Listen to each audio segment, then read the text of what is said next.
नमस्ते दोस्तों, स्वागत है जॉय राइड लर्निंग स्टोरीज में।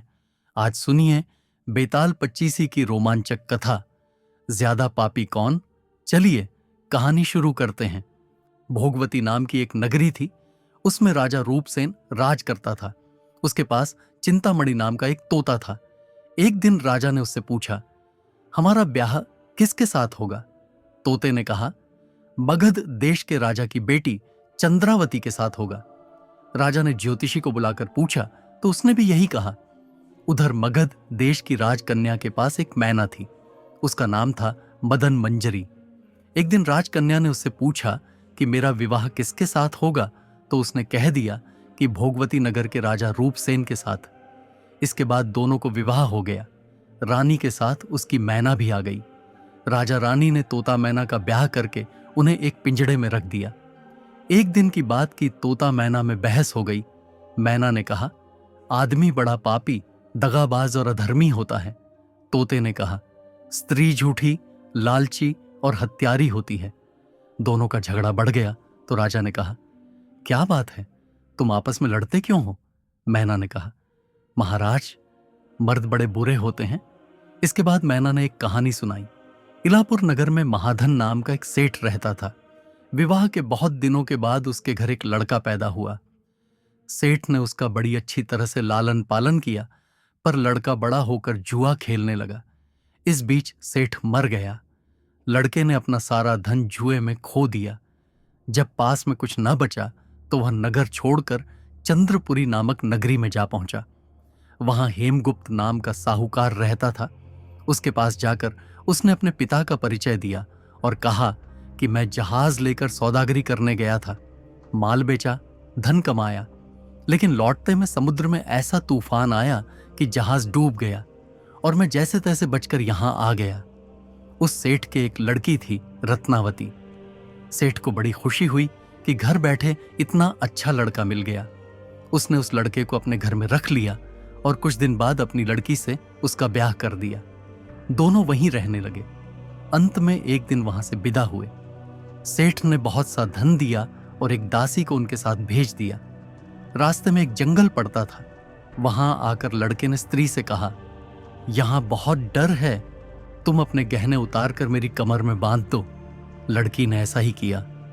इसके बाद लड़के ने कहारों को धन देकर डोले को वापस करा दिया और दासी को मारकर कुएं में डाल दिया। फिर स्त्री को भी कुएं में पटक कर आगे बढ़ गया। स्त्री रोने लगी। एक मुसाफिर उधर जा रहा था। जंगल में रोने की आवाज सुनकर वह वहां आया, उसे कुएं से निकालकर उसके घर पहुंचा दिया। स्त्री ने घर जाकर माँ बाप से कह दिया कि रास्ते में चोरों ने हमारे गहने छीन लिए और दासी को मारकर मुझे कुएं में ढकेलकर भाग गए। बाप ने उसे ढाढ़स बढ़ाया और कहा कि तू चिंता मत कर, तेरा स्वामी जीवित होगा और किसी दिन आ जाएगा।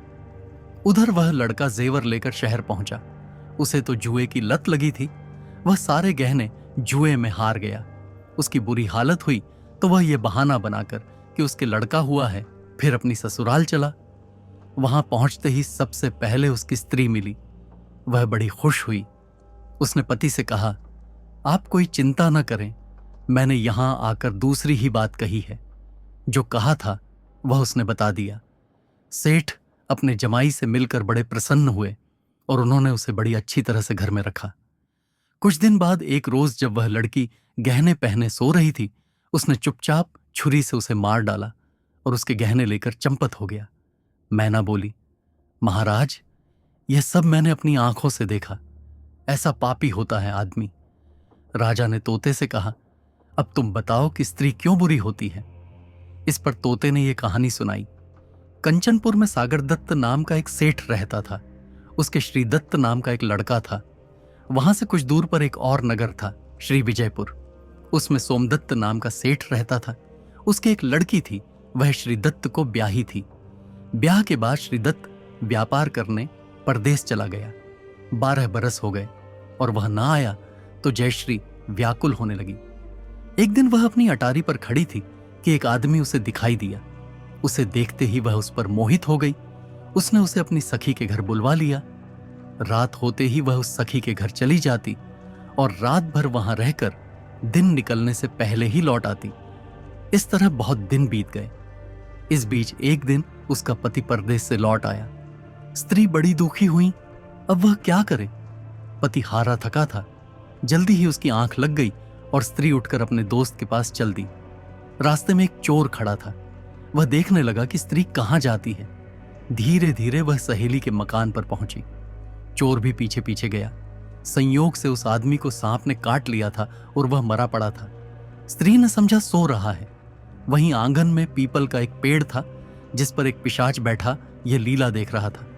उसने उस आदमी के शरीर में प्रवेश करके उस स्त्री की नाक काट ली और अब फिर उस आदमी की देह से निकलकर पेड़ पर जा बैठा। स्त्री रोती हुई अपनी सहेली के पास गई। सहेली ने कहा कि तुम अपने पति के पास जाओ और वहां बैठकर रोने लगो। कोई पूछे तो कह देना कि पति ने नाक काट ली है। उसने ऐसा ही किया। उसका रोना सुनकर लोग इकट्ठे हो गए। आदमी जाग उठा। उसे सारा हाल मालूम हुआ तो वह बड़ा दुखी हुआ। लड़की के बाप ने कोतवाल को खबर दे दी। कोतवाल उन सबको राजा के पास ले गया। लड़की की हालत देखकर राजा को बड़ा गुस्सा आया। उसने कहा, इस आदमी को सूली पर लटका दो। वह चोर वहां खड़ा था। जब उसने देखा कि एक बेकसूर आदमी को सूली पर लटकाया जा रहा है तो उसने राजा के सामने जाकर सब हाल सच सच बता दिया। बोला, अगर मेरी बात का विश्वास न हो तो जाकर देख लीजिए, उस आदमी के मुंह में स्त्री की नाक है। राजा ने दिखवाया तो बात सच निकली। इतना कहकर तोता बोला, हे राजा, स्त्रियां ऐसी होती हैं। राजा ने उस स्त्री का सिर मुड़वाकर गधे पर चढ़ाकर नगर में घूम आया और शहर से बाहर छुड़वा दिया। ये कहानी सुनाकर बेताल बोला, राजा बताओ कि दोनों में ज्यादा पापी कौन है? राजा ने कहा, स्त्री। बेताल ने पूछा, कैसे? राजा ने कहा, मर्द कैसा ही दुष्ट हो, उसे धर्म का थोड़ा बहुत विचार रहता ही है, स्त्री को नहीं रहता, इसलिए वह अधिक पापिन है। राजा के इतना कहते ही बेताल फिर पेड़ पर जा लटका। राजा लौट कर गया और उसे पकड़ कर लाया। रास्ते में बेताल ने 5वीं कहानी सुनाई। अगर आपको यह कहानी पसंद आई हो तो वीडियो को लाइक करें और चैनल को सब्सक्राइब करना न भूलें। धन्यवाद।